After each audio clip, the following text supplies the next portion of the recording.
아이에게 독이 되는 부모 세 가지.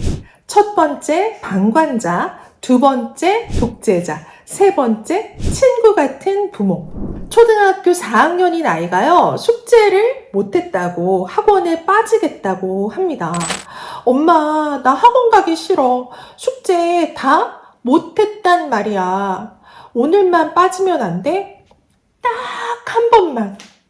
난감하죠. 이때 부모가 어떤 반응을 보이냐에 따라서 독이 되는 부모가 될 수도 있고 멘토 부모가 될 수도 있습니다. 먼저 독이 되는 부모 첫 번째, 방관자입니다. 아무것도 아닌 거 가지고 징징대지 마. 엄마 바쁜 거 안 보여? 가든 말든 네 맘대로 해. 네가 알아서 해. 명확한 가르침을 주기는커녕 회피하고 있습니다. 공감과 정서적인 지지만이 아니라 적절한 보호와 감독 또한 안 하고 있는 거죠. 그러니까 아이가 물어볼 때는 어떻게 해야 할지 모르겠다는 난감함 그리고 불안이 있는데요. 이거는 이제 좀 이해받고 공감받고 위로받고 싶은 마음인 거죠. 그런데 방관자 부모는 어떻게 하냐. 공감과 이해는커녕 이거를 징징거리지 마. 징징거림으로 치부해 버려요. 아이를 이해해 주기는커녕 제발 문제 안 일으키기만을 바래요. 그냥 나 귀찮게 안 하기만을 바라는.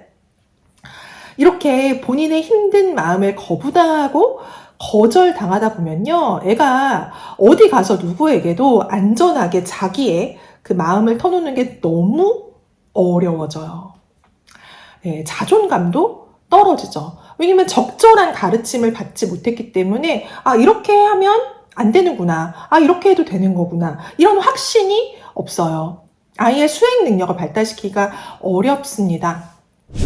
자꾸 이렇게 존재를 거절당하고 거부당하다 보면은 반발하는 경우도 생겨요. 왜냐면 아무도 나를 믿어주지 않으니까 문제라도 일으키면 관심을 가져주지 않을까? 라는 생각에 일탈, 반항 이렇게 하기도 합니다.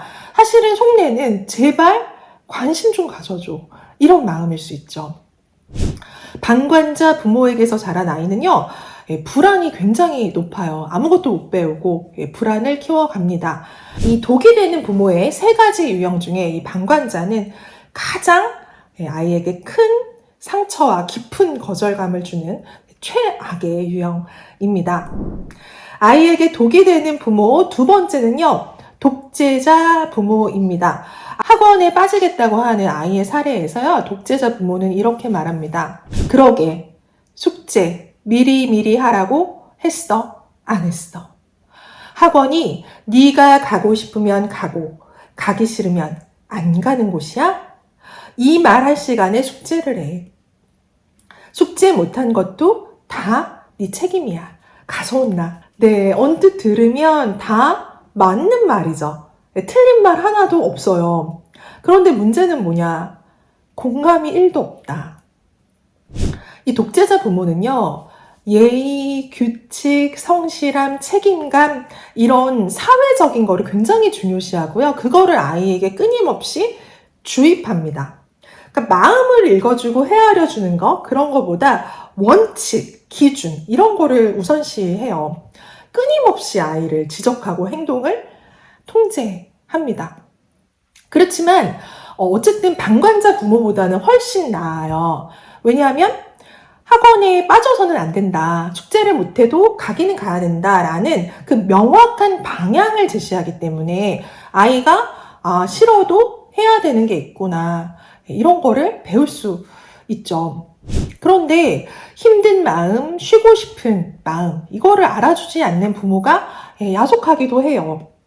서운하기도 한데 그 서운함을 또 부모에게 표현하는 것도 어려워요. 왜냐하면 그런 말 했다가는 어디서 반항이냐, 어디서 말대답이냐 이렇게 억압당하기 십상이거든요. 독재자 부모에게서 자란 아이들은 행동이 바르고요. 좀 고분고분하고 이러다 보니까 주변에서 말 잘 듣는 아이다, 모범생이다 이런 평가를 많이 얻어요. 그런데 기본적으로 이 감정을 이해받고 표현하는 거를 장려받지 못했기 때문에 다른 사람과의 관계에서도 그 마음을 표현하고 이해받는 거, 이런 것들을 굉장히 어려워하게 됩니다.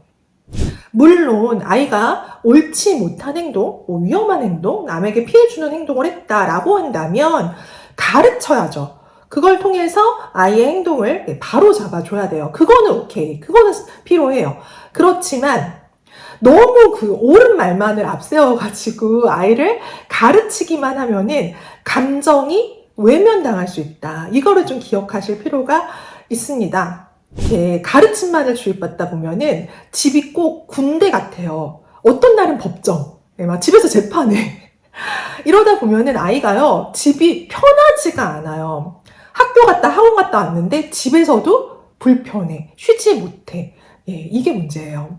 부모는요, 아이가 인생에서 만나는 최초의 타인입니다.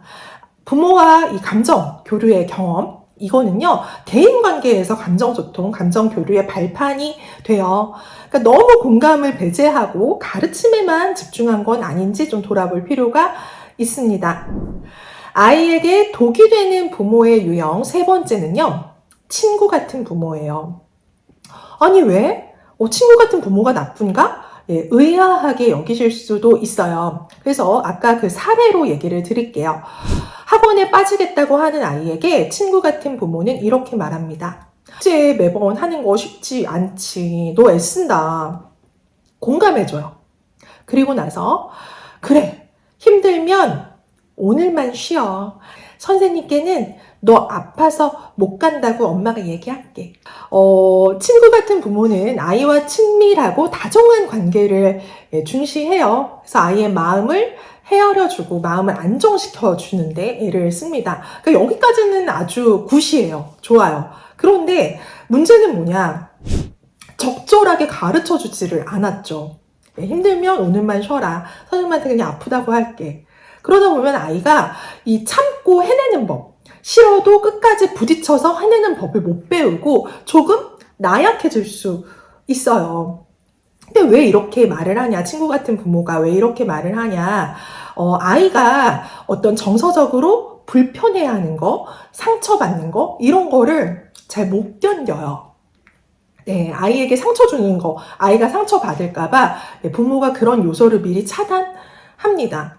그러니까 언뜻 보면은 이게 애를 위한 것 같지만 사실은 부모 자신을 위한 일도 있는 거죠. 친구 같은 부모에게서 자라면요, 아이는 좀 고통과 문제 상황을 회피하는 게 있어요. 좀 의존하게 되는 거. 어려워도 참고 부딪혀서 해내는 법, 이런 거를 좀 배울 필요가 있습니다. 왜냐하면 세상은 늘 내 편이 아니니까. 또 모든 사람이 다 내 아이를 감싸주지는 않으니까 이 공감도 해주지만 적절한 가르침도 주어야 합니다. 그러면 방관자, 독재자, 친구 같은 부모 다 독이 된다. 그럼 어떻게 해야 되냐? 궁금하시죠? 지금 공개합니다. 네, 멘토 부모는요, 이렇게 말해요. 숙제가 많아서 너 하기 힘들었겠다. 너 애쓴다. 여기까지 이거는 똑같아요. 친구 같은 부모와 같습니다. 이 다음부터는 조금 차이가 있어요. 그런데 숙제를 못했다고 해서 학원에 안 갈 수는 없어. 숙제도 약속이지만 학원에 가는 것도 약속이야. 한번 선생님께 말씀을 드려봐. 이게 많아가지고 다 못했다. 한번 그 분량에 대해서 상의를 선생님과 드려보면 어떨까 싶어. 공감도 해주지만 적절하고 균형 있게 가르침도 줍니다. 예의, 규범, 성실함, 책임감 이런 것만이 아니라 아이의 감정도 소중하게 여겨요. 아이를 올바른 길로 이끌기 위해 노력하지만 부모의 생각을 일방적으로 강요하지는 않아요. 아이의 입장을 존중하고 아이의 말을 경청합니다. 이게 독재자 부모와의 차이예요. 왜 그러냐? 이 멘토 부모는 기본적으로 정서적으로 성숙해요. 그래서 감정적이지 않고 감정과 생각을 구분할 줄 알고 불편한 감정에는 공감을 해주지만 아이의 잘못된 생각, 그거는 바로잡아 줍니다. 공감을 받다 보니까 아이는 학원 가기 싫은 마음도 조금은 누그러질 수 있어요. 나는 혼자가 아니구나. 이걸 느껴요. 정서적 안정감을 느낍니다. 동시에 싫은 일도 끝까지 해내는 법, 그리고 선생님과 상의해서 또 문제 해결하는 법, 어려움을 정면 돌파하는 법, 이런 것들 배울 수 있습니다. 4가지 유형으로 이 양육 스타일을 전부 규정할 수는 없어요. 왜냐하면 상황과 컨디션에 따라서 달라질 수 있으니까. 그러니까 어떤 날은 멘토였다가 또 어떤 날은 또 독재자 됐다가 어떤 날은 또 친구 같은 부모 될 수도 있습니다. 누구나 여러 유형이 혼재해요. 중요한 건 뭐냐면 내가 나 독재자네, 나 안 되겠다, 이게 아니라, 내가 어떤 스타일인지 규정하는 게 아니라 앞으로 어떤 방향으로 나아갈지 그 방향성을 찾는 것입니다. 앞으로는 공감과 가르침을 균형 있게 줘야겠다. 내가 너무 공감해 주느라 가르침에는 소홀했구나. 라는 그 육아의 방향성을 잡는데 집중해 보시면 좋겠습니다.